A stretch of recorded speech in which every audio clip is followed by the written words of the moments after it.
ఇంగ్లీష్లో ఆర్టికల్స్ ఉపయోగించేటప్పుడు వావెల్స్ అచ్చులను గుర్తుపెట్టుకోవాలి, కాన్సనెంట్స్ హల్లులను గుర్తుపెట్టుకోవాలి.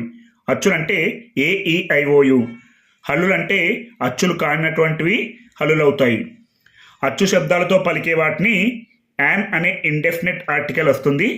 హల్లు శబ్దాలతో పలికే వాటిని ఏ అనే ఇండెఫినెట్ ఆర్టికల్ వస్తుంది.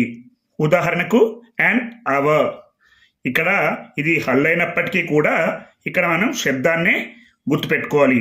అలాగే అండ్ MLA, ఇక్కడ ఎం అనేది హల్లు శబ్దం అయినప్పటికీ ఏ అనే శబ్దాన్నే పరిగణించాలి. అలాగే ఏ యూరోపియన్, ఇక్కడ ఈ అనేది అచ్చైనప్పటికీ మనం పలికే పదం హల్లు కాబట్టి ఏ అనే ఇండెఫినెట్ ఆర్టికల్ రాయాలి. అలాగే ఇక్కడ యు అనేది అచ్చైనప్పటికీ ఇక్కడ ఉండే యు మాత్రం హల్లు శబ్దం కాబట్టి ఏ అనే ఇండెఫినెట్ ఆర్టికల్ రాయాల్సి ఉంటుంది.